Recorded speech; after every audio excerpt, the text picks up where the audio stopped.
The quiet streets of London had long been a refuge for Russian defectors, dissidents, and former spies. But for the GRU, they were a hunting ground. Over the years, a series of mysterious poisonings and sudden deaths struck former Russian intelligence officers and Kremlin critics living in the UK. It was no coincidence. This was an ongoing assassination campaign, a silent war waged by the GRU against those it considered traitors. Among the most high-profile cases was the attempted assassination of Sergei Skripal in 2018. Skripal, a former GRU officer who had defected to the West, was living in the quiet English town of Salisbury when two men arrived on a mission. They weren't tourists admiring the city's famous cathedral. They were GRU assassins carrying a deadly chemical weapon, Novichok. The agents, later identified as Anatoly Chapiga and Alexander Mishkin of GRU Unit 29155, had traveled to the UK under false identities. Their target? Apply Novichok to Skripal's front door handle, ensuring he would be fatally poisoned as soon as he touched it. The nerve agent was so potent that even microscopic exposure could be lethal. On March 4, 2018, Skripal and his daughter Yulia collapsed on a park bench, their bodies convulsing from the effects of the poison.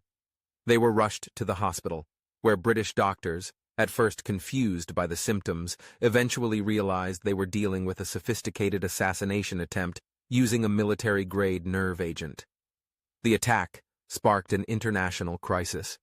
The UK, working with intelligence agencies across Europe and the US, quickly identified the GRU operatives responsible. Security footage, passport records, and intercepted communications left no doubt. This was a Russian state-sponsored assassination attempt. Dozens of Russian diplomats were expelled from Western countries, but Moscow denied everything, calling the accusations anti-Russian hysteria. But the Skripal attack was not the first nor the last case. The GRU had a long history of poisoning defectors and critics on British soil. In 2006, Alexander Litvinenko, a former FSB officer turned Kremlin whistleblower, was murdered in London with radioactive polonium-210 slipped into his tea by Russian agents.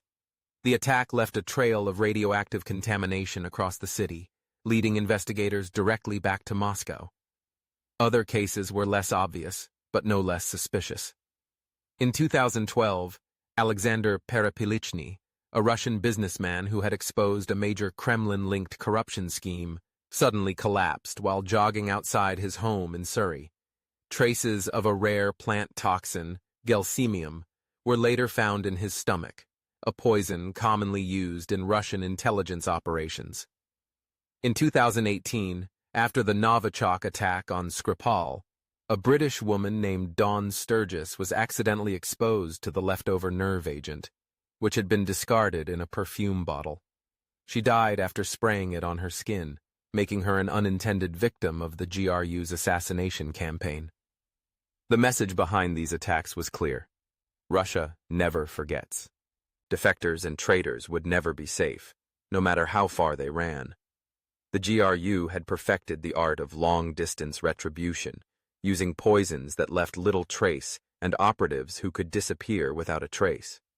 Despite mounting evidence, Moscow continued to deny involvement. The GRU agents responsible for these attacks vanished back into Russia, protected by the state. The Kremlin's strategy was effective. Even with undeniable proof, there was no real consequence for Russia. The assassinations of Russian defectors in London weren't just acts of revenge. They were warnings, messages sent to anyone considering betraying the Kremlin. There was no escape, no asylum, no safe haven.